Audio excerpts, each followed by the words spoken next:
Shalom, shalom. Shalom, shalom. Brother Yehonatan here. Welcome back to Yehonatan's house. I just want to do a quick video answering a couple questions that I had received. One being why I chose to leave Florida. Why didn't I just buy my land in Florida? And then another being why I chose Missouri of all places. Why did I choose to buy land in the state of Missouri? So the reason I left Florida mainly is because everything in Florida is so expensive. Land in Florida is ridiculously expensive. The price that I paid for my land in Missouri, which is close to 10 acres, I probably wouldn't have even gotten 1 acre in Florida. And then, also considering I bought my land almost 2 years ago. Since then, the price of land everywhere has went up due to, inflation. The price of everything, not just land, has gone up in the last 2 years. So that's the main reason why I decided to leave Florida, just because the price of land, I was able to get more bang for my buck in other areas. So I did do a lot of research on the price of land in Florida. I did do a lot of research just looking at different properties in Florida, all over Florida. I tried to stay in Florida. I wanted to stay in Florida. Florida is an ideal place to homestead in terms of, just the subtropical climate zone. The long grow season that Florida has, pretty much can grow stuff all year round in Florida. However, there are things that are not ideal for homesteading in Florida. They do have laws prohibiting you from living in an RV on your own property. They have laws that prohibit you from harvesting rainwater on your own property. They have laws that prohibit you from harvesting solar power on your own property if you're not tied into an electrical grid. And most people that get into homesteading, they do so because they want the freedom to be able to do whatever it is that they want to do on their own property. So, some of the things in Florida, the laws and regulations and stuff like that, are not really ideal in terms of homesteading. So that's another reason why I looked elsewhere, because I knew what it was that I wanted to do, or what I wanted to be able to do on my property. And I had to find land in an area that would not stop me, or would not prohibit me from doing the things that I wanted to do on my homestead, on my own land, right?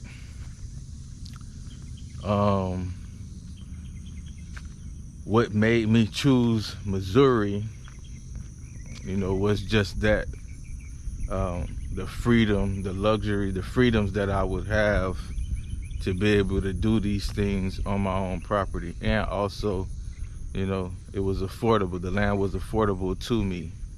I looked in various different states for property. I looked in North Carolina, I looked in South Carolina, I looked in Texas, I looked in Georgia, I looked in Tennessee, I looked in Arizona, right? So the main thing was budget, right? What can you afford? I knew I wanted about 10 acres at least to be able to do everything that I wanted to do. In order to have enough land, enough room to do everything that I wanted to do, I knew I wanted at least a minimum of 10 acres, or around about 10 acres, right? 5 acres was not gonna be big enough for me. Which, I mean, you can do a lot on 5 acres. You could do a lot on 1 acre, right? But it wasn't gonna be big enough for me. So I knew I needed at least a minimum of 10 acres or around about 10 acres. And then, you know, I had to come up with a budget of what I was willing to spend and what I could afford for the 10 acres. Now, let's just say 10 acres, you know, that could be a wide range of different prices for those 10 acres, depending on, you know, what the land has to offer, right? Is it developed? Is it undeveloped, right? All those things play a factor in the price of that 10 acres. So I knew I needed 10 acres, and you know, I wanted lots of timber. I wanted a lot of green. I wanted not to be, you know, spend majority of the year freezing, right? So I didn't want to go too far north. Arizona and Texas had some relatively cheap land. Certain parts of Texas, certain parts of Arizona, out there in the desert climate, you know, very dry land, not a whole lot of trees. Lots of junipers, but that's about it. No hardwood trees, no oak, no pine, no cedar, right? But a lot of juniper. And I almost considered that for a time. You know, Arizona had some land that was like 1,000 or maybe a little less than 1,000 per acre.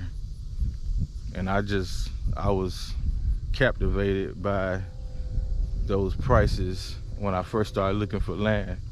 You know, I was looking at pieces of land that was like 30,000, 35,000 for 30 acres, right? So I was like, wow, that's cheap. But you're in the middle of the desert, basically. You know, it's very dry. You go most of the year without having any rainwater, but you can make it work. I've seen YouTube channels with people that they actually make it work. You know, they get a couple 5,000 gallon water tanks, you know, and they set up rainwater catchment where they're able to harvest tons and tons and tons of rainwater during their rain season. You know what I mean? And they store their water up for the entire year, you know. So I've seen people that make it work out there in the desert. Like I said, not a lot of trees, just junipers. You're pretty much wide open, you know. And I didn't want to be wide open. I wanted privacy, right? But out there in the middle of the desert, you know, there's not very much privacy. Everything is kind of just wide open. A plane could be flying over, a helicopter could be flying over, and, you know, you'll be spotted. You're just wide open. So I didn't want that. My wife didn't want that either. She wanted green. She wanted lots of green. She wanted lots of trees and stuff like that. So I wound up, needless to say, I wound up not purchasing land in those areas. Tennessee, North Carolina, South Carolina had lots of green, lots of mature trees and timber, but that was a little bit outside of my price range, outside of my budget. Tennessee has some very beautiful properties,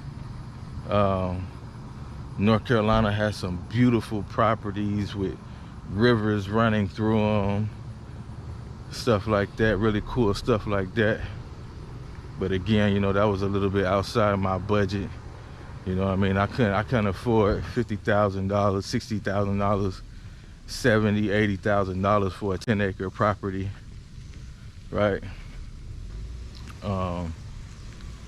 So I came across some properties in Missouri, in the Ozark area. Lots of green, lots of mature timber, red oak, white oak, cedar, pine, right? And then a lot of wild edible berries, a lot of things, fruit trees and stuff like that just grow wilds here. Almonds, walnuts, chestnuts, just growing wild on a lot of these properties. And it was affordable. So that's what ultimately drew me in on, you know, just doing more research in Missouri, and then, you know, later ultimately finding property that was suitable, that I thought was suitable, and making an offer on the property. Some of the things that you're gonna wanna take into consideration when looking for property, when purchasing property, is your budget. What kind of money, what kind of resources, what kind of money do you have to work with? And then you also want to consider your needs. What are some of the things that you're going to need?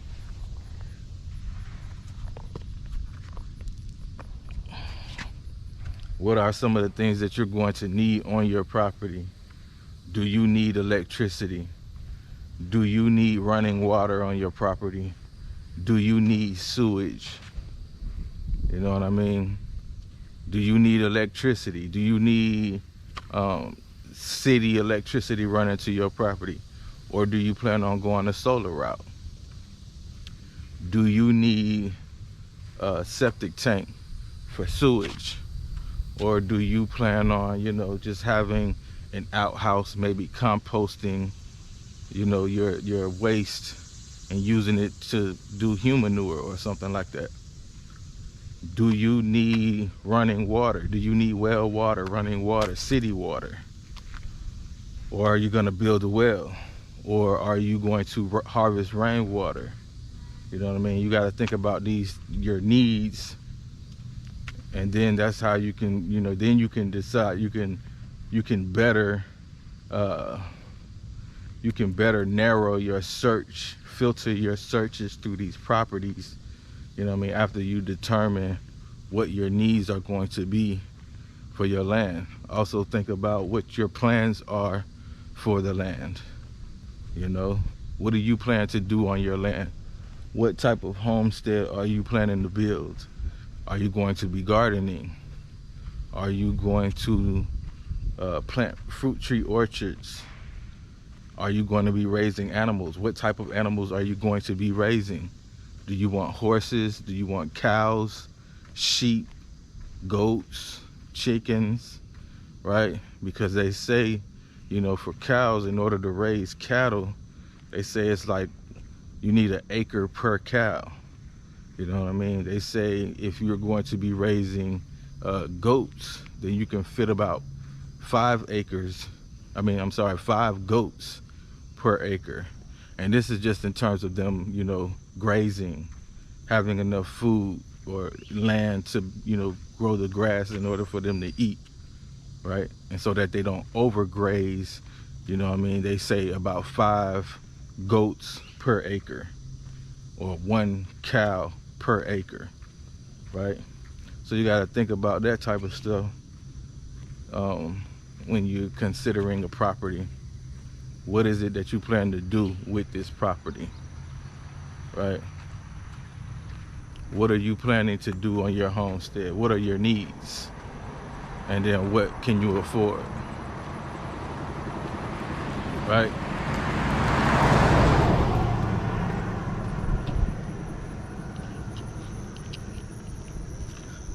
So I hope this video was useful.